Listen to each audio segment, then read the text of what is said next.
मेरा 10th में 2 marks से छूटा था टॉप 10 क्योंकि उस समय 474 आया था। तो मैंने उस समय लगा कि थोड़ा-सा से रह गया, तो एक बार और मेहनत करूँगा, एक और चांस है तो कहीं आ जाऊँ। पढ़े हैं उस पे भरोसा रखिए, एग्ज़ाम देने जाइए, कॉन्फिडेंस के साथ एग्ज़ाम में लिखिए, प्रिपेयर होइए और फिर आपका मार्क्स अच्छा आ जाएगा। सोशल मीडिया के ज़माने में इतना कंसिस्टेंसी पॉसिबल है क्योंकि हर स्टूडेंट घर जाते ही फ़ोन यूज़ करता है। सोशल मीडिया के ज़माने में यदि आपका जो गोल है, उसके प्रति आप मतलब रहते हैं कि उसको अचीव कर ही लेना है, तो सोशल मीडिया के ज़माने में ये सब पॉसिबल है। मेरे रास्ते में बहुत सारे मतलब परेशानियाँ आई, लेकिन परेशानियों से ही सब कुछ सीखा जा सकता है। नमस्कार, मैं सोनम सिंह और अभी आप देख रहे हैं हमारे साथ जुड़े हैं निशांत राज। जी हाँ, आपने इनके पोस्टर बैनर हर जगह देखे होंगे और जैसे ही बिहार इंटर स्तरीय रिजल्ट 2025 आया, लोगों में कहा जाता है ना बिहार वैसा जगह हर हमेशा टॉपर दिया है। जी हाँ, तो आज हम बिहार में ही बिहार के थर्ड टॉपर से जानते हैं निशांत से कि आखिर इस टॉप करने में किन-किन का मुख्य योगदान था? स्ट्रैटेजी क्या थी? परीक्षा तो बहुत लोगों ने दिया लेकिन उसमें मुख्य स्ट्रैटेजी क्या काम आई? निशांत जी, सबसे पहले तो स्वागत है हमारे चैनल में। कैसा कैसे स्टार्ट किया आपने to be a student to be a topper? भाई और बहन ने मुझे गाइड किया कि कैसे क्या करना है, क्योंकि वो पहले भी टॉपर रह चुके हैं। अच्छा, वो भी टॉपर थे। ऐसा लग रहा है कि वंशानुगत टॉपर टॉपर चल रहा है। हाँ, ऐसे चल रहा है, लेकिन उन लोगों का रैंक नहीं आ पाया 1-2 मार्क्स से, लेकिन ये मेरा रैंक आया है, तो ये हम लोग के लिए खुशी की बात है। ये भी लग रहा है कि वरदान मिल गया या फिर आपने सच में उतनी मेहनत की थी? नहीं, मैंने उसके लिए पहले से ही मेहनत की थी, क्योंकि मेरा 10th में 2 मार्क्स से छूटा था टॉप 10 क्योंकि उस समय 474 आया था। तो मैंने उस समय लगा कि थोड़ा-सा से रह गया, तो एक बार और मेहनत करूँगा, एक और चांस है तो कहीं आ जाऊँ। तो इसके लिए मैंने मेहनत की थी और सोचा था कि 95% लाऊँगा, तो 12 में टॉपर बन जाया जाएगा। मतलब अक्सर बच्चे 95% लाके 12 में टॉपर बन जाते हैं, तो उतना का टारगेट दिया था और उतना ही आ गया, जिसके कारण टॉपर बन पाया। और पढ़ाई का अगर शेड्यूल का बात किया जाए तो बाकी बच्चे क्या नहीं कर पाते? कहाँ पीछे रह जाते? बाकी बच्चों में कंसिस्टेंसी नहीं होती है, जैसे कोई भी जैसे 12th शुरू होता है तो बच्चे 1 माह पढ़ते हैं, उसके बाद उनका कंसिस्टेंसी टूट जाता है। जबकि आपको टॉपर बनने के लिए लगातार हमेशा उतना ही मेहनत करते रहना है और एग्ज़ाम टाइम पे थोड़ा ज़्यादा मेहनत करना पड़ता है और एग्ज़ाम से 1-2 दिन पहले आराम से चिल रहिए और जो पढ़े हैं उस पे भरोसा रखिए, एग्ज़ाम देने जाइए, कॉन्फिडेंस के साथ एग्ज़ाम में लिखिए, प्रिपेयर होइए और फिर आपका मार्क्स अच्छा आ जाएगा।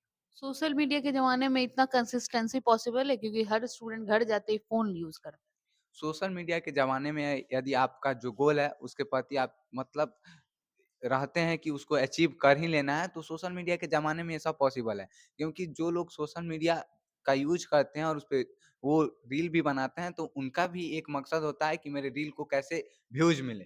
तो वो लोग भी अपने लक्ष्य के प्रति मतलब रहते हैं, डेडिकेट रहते हैं कि इस लक्ष्य को प्राप्त करना है। उसी प्रकार हम लोग सब कुछ का यूज़ करते हुए, सब कुछ में थोड़ा-थोड़ा इंटरेस्ट रखते हुए भी अगर अपने पढ़ाई को मतलब प्रायोरिटी देंगे, तो हम लोग भी टॉपर बन सकते हैं, क्योंकि सब कोई अपने लक्ष्य के लिए काम करता है।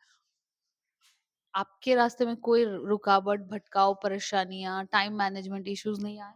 मेरे रास्ते में बहुत सारे मतलब परेशानियाँ आई, लेकिन परेशानियों से ही सब कुछ सीखा जा सकता है। तो जब परेशानियाँ आई, तो उस परेशानियों के कारण जैसे घर जाना हो गया, तबीयत खराब हो गया या स्कूल में एग्ज़ामिनेशन होते थे, फिर जाना भी पड़ता था, अपीयर भी होना पड़ता। तब पर ये सब का जैसे हम लोग के कॉमर्स में पढ़ाया जाता है, कोई भी काम करने से पहले प्लानिंग करनी चाहिए।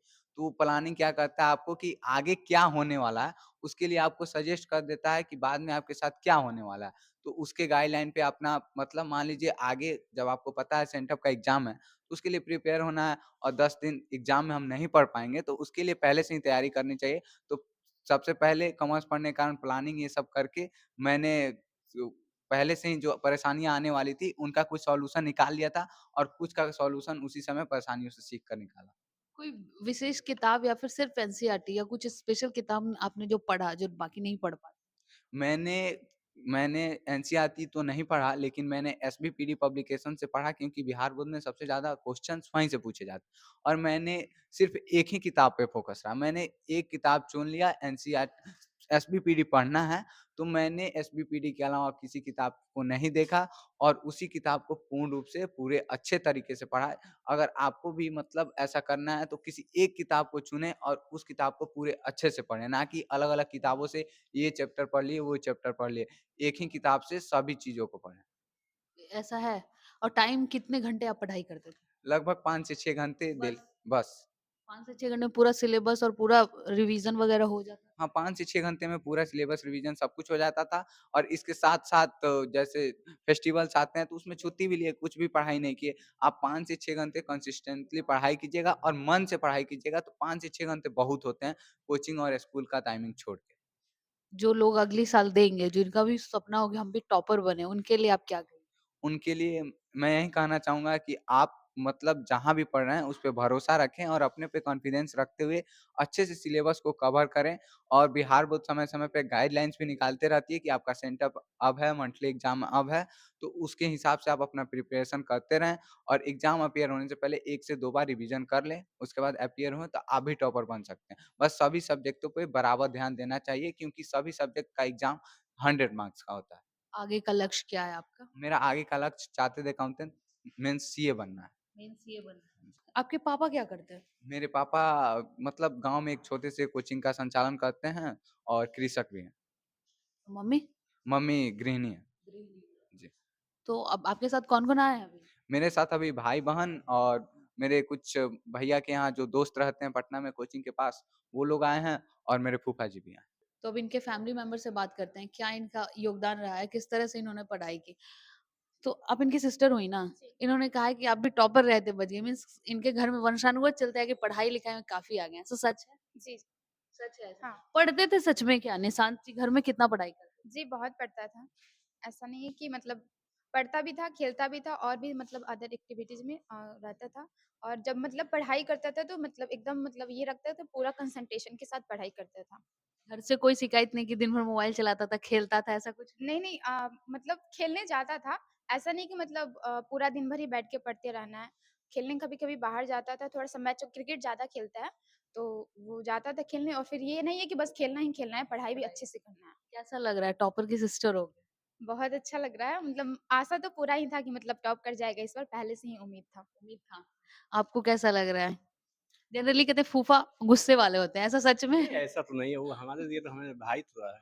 भाई की तरह है। है एकदम भाई की तरह है। वो जिस दिन उसका टॉपर वेरिफिकेशन का कॉल आया था, उसी दिन हम स्टेटस लगा दिए थे, मेरा टॉपर आ गया, आ गया टॉपर वेस्ट घर का। चंपारण टॉपर आ गया। सच में हो ही गए? पिछले साल मैट्रिक में उसका 2 नंबर से छूटा हुआ था टॉपर, तो डिस्ट्रिक्ट में जैसे मिस किया जाता है, उसको अवार्ड दिया जा रहा था फर्स्ट टॉपर को, तो हम उसको बोल रहे थे कि आई मिस दिस टाइम।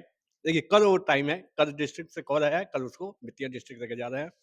देखिए टॉपर हो गए ना? हाँ, टॉपर तो हो गए, वो तो मुझे पहले से विश्वास था टॉपर करेगा। मतलब विश्वास था कि ये टॉप ही करेंगे। वो हमें पहले से विश्वास था, छोटा बम बड़ा धमाका करेगा। सबसे छोटा है, सबसे बड़ा धमाका किया। कर दिया ना? कैसा लग रहा है? आप जैसे ये पढ़ाई करते थे, आप भी पढ़ाई कर रहे होंगे, तो आपके भाई काफ़ी आगे निकल गए मीन्स टॉप कर गए, पढ़ाई किए तभी तो किए।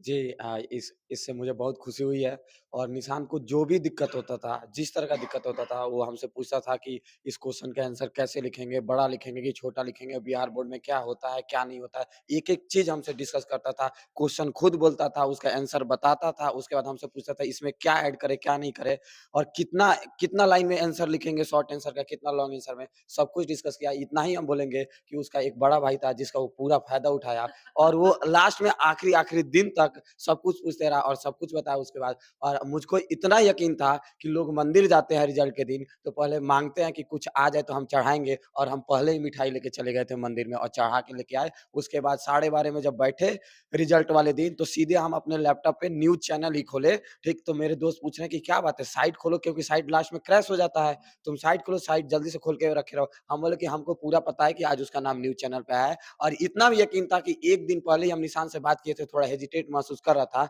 तो उससे बोले थे तुम टेंशन क्यों ले रहे हो?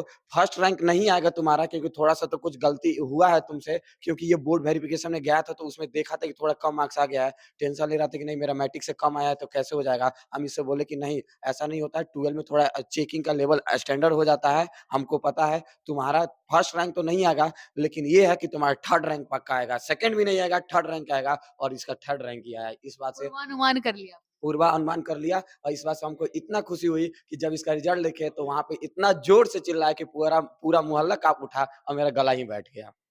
तो आपने सुना पूरी फैमिली का योगदान, कोचिंग संस्था का योगदान, खुद बच्चे की मेहनत और जुनून, जज़्बा, कंसिस्टेंसी, टाइम मैनेजमेंट हर किसी का रोल होता है किसी को टॉपर बनने में और आगे निकलने में। हो सकता है अगले नंबर आप ही हो, फिलहाल के लिए इतना ही, मिलते हैं अगली खबर में।